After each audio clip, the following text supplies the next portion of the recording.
வாழ்வளிக்கும் வள்ளலாகிய இயேசு கிறிஸ்துவின் நாமத்தில் உங்களுக்கு என்னுடைய அன்பின் வாழ்த்துக்கள். இன்றைக்கும் யோவான் எழுதின சுவிசேஷம் 9ஆம் அதிகாரம் 6ஆம் வசனத்திலிருந்து 9ஆம் வசனம் வரைக்கும் நம்ம தியானிக்க போகிறோம். இவைகளை சொல்லி அவர் தரையிலே துப்பி உமிழ்நீரினால் சேருண்டாக்கி அந்த சேற்றை குருடனுடைய கண்களின் மேல் பூசி, நீ போய் சிலோவாம் குளத்திலே கழுவு என்றார். சிலோவாம் என்பதற்கு அனுப்பப்பட்டவன் என்று அர்த்தமாம். அப்படியே அவன் போய் கழுவி பார்வை அடைந்தவனாய் திரும்ப வந்தான். அப்பொழுது அயலகத்தாரும் அவன் குருடனாய் இருக்கையில் அவனை கண்டிருந்தவர்களும், இவன் உட்கார்ந்து பிச்சை கேட்டுக் கொண்டிருந்தவன் அல்லவா என்றார்கள். சிலர் அவன்தான் என்றார்கள், வேறு சிலர் அவனுடைய சாயலாய் இருக்கிறான் என்றார்கள். அவனோ, நான் தான் அவன் என்றான். எனக்கு பிரியமான சகோதர சகோதரிகளே, இயேசு கிறிஸ்து தன் உபதேசம் பண்ணி கொண்டிருந்த அந்த தேவாலயத்திற்கு அவர் போகையில் பார்க்குறவங்க பிறவி குருடனாக இருந்த ஒரு மனுஷனை பார்த்தாரு. சீஷர்கள் அவனை பார்த்து, அவன் ஏன் இப்படி ஆனால் அவன் செய்த பாவம்னாங்க. இயேசு அதற்கு அருமையான விளக்கத்தை என்ன சொன்னார்ன்றதை நேற்று நம்ம விளக்கமாக தியானித்தோம். அதை தொடர்ந்து இயேசு என்ன சொல்கிறாரு அப்படின்னா, அவர் என்ன செய்தார் அப்படின்னா, தரையில் துப்பி உமிழ்நீர்னால சேருண்டாக்கி அந்த சேற்றை குருடனுடைய கண்களின் மேலே பூசினார். ஒரு வித்தியாசமான ஒரு செயல்முறையை இந்த குருடனை சுகப்படுத்துறதுக்கு இயேசு பின்பற்றினார் என்பதை நாம் பார்க்கிறோம். இப்போ இதுலேருந்து நாம் என்ன கற்றுக்கொள்ளுகிறோம் அப்படின்னு பார்த்தோம் அப்படின்னா, ஆண்டவர் ஒவ்வொருவருக்கும் ஒவ்வொரு விதத்தில் அவர் செயல்படுகிறதை நாம் பார்க்கிறோம். ஸோ அதுக்கு பின்னாடி மறைந்திருக்கிற ரகசியங்கள் அது ஆண்டவருக்கு தெரியும். ஏன் அவர் இப்படி இதை செய்தார் அப்படின்னு. அவனுக்கு அந்த சேற்றை பூசி, அது மாத்திரமல்ல, அவர் போய் சீலோவாம் குளத்தில் ஒரு குறிப்பிட்ட குளத்துடைய பேரை சொல்லி அங்கே போய் கழுவு அப்படின்னு.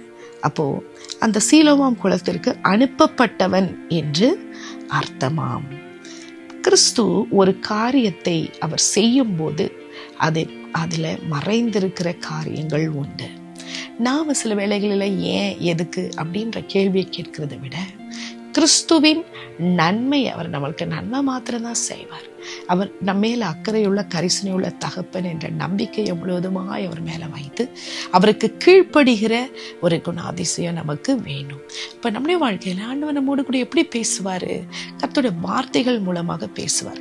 அப்போ நம்முடைய சூழ்நிலையில் சில வேளைகளில் நமக்கு விடுதலை வேணும்னு நம்ம செபிக்கும் போது கர்த்தருடைய வார்த்தை நமக்கு நம்மை வழி நடத்தும்.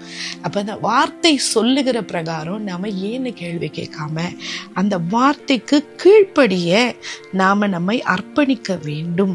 அதை தான் நம்ம இந்த வேத பகுதியிலிருந்து நம்ம கற்றுக்கொள்ளுகிறோம்.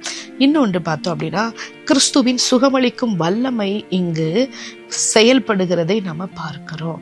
கிறிஸ்துவின் சுகமளிக்கும் வல்லமையையும் அவருடைய மனதுருக்கத்தையும் கிறிஸ்து எப்படி வெளிப்படுத்தினார்? அந்த பிறவி குருடனை தேடி இயேசு வந்தார்.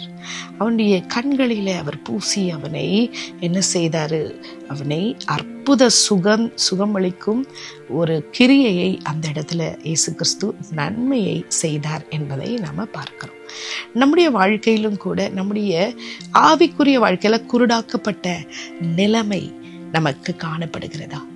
கிறிஸ்துவின் சுகம் நமக்கு சுகமளிக்கும் வல்லமை நம்முடைய வாழ்க்கையில வேண்டுமா? செயல்பட வேண்டுமா?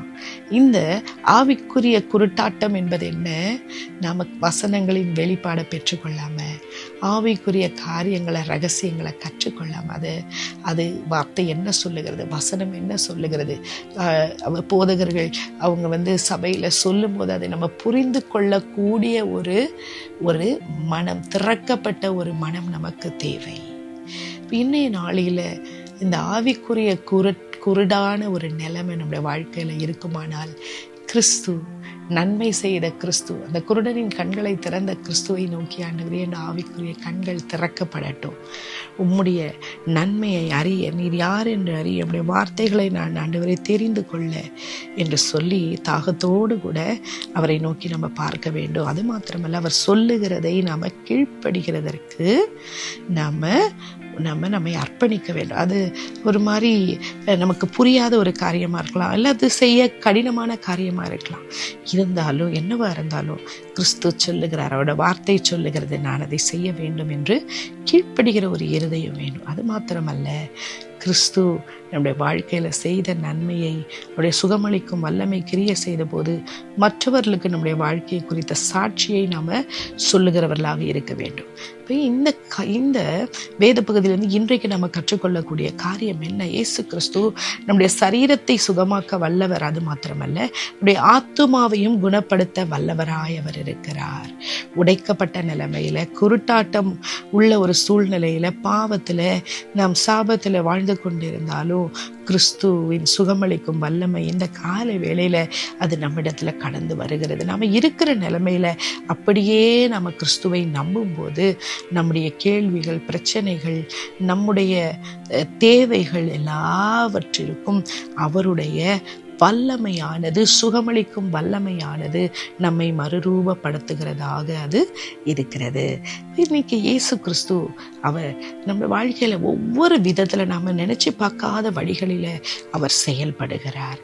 அப்ப நம்ம விசுவாசம் மட்டும் நம்ம வாழ்க்கையில இருந்துச்சுன்னா நம்ம சுகமாக்குதலையும், அது மாத்திரமல்ல மறுரூபமாக்குதலையும், மன மாற்றத்தையும் நம்ம அனுபவிக்க முடியும்.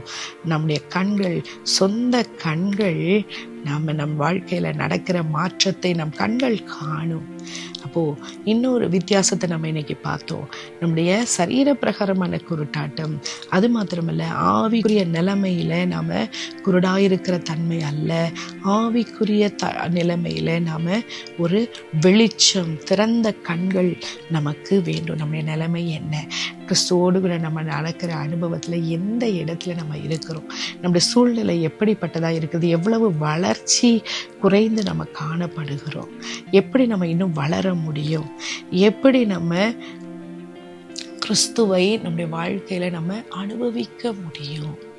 அவருடைய சத்தியங்களை, அவருடைய வார்த்தைகளை, அவர் வைத்திருக்கிற நன்மைகளை, ஆசீர்வாதங்களை சுதந்திரித்து கொள்ள வேண்டும் என்பதில் நாம் என்ன செய்யணும்? கவனமாக இருக்கும்போது கர்த்தர் நம்மை நன்மைகளினால் நிரப்பார். அந்த குருடனுடைய வாழ்வை சந்தோஷமாய் மாற்றின தேவன் நம்முடைய வாழ்க்கையிலும் அவர் நன்மை செய்ய வல்லவராய், போதுமானவராய் இருக்கிறார். அவருடைய கரத்தில், அன்பின் கரத்தில் நம்மை அர்ப்பணிப்போமா? எங்கள் அன்பின் தெய்வமே, எங்களுடைய ஆவிக்குரிய கண்களை கர்த்தர் திறந்தருளும். எங்கள் காயங்களை கட்டுகிற தேவன், சரீர பிரகாரமாய் மாத்திரமல்ல உள்ளத்தின் காயங்களை நீர் கட்டும் சுவாமி.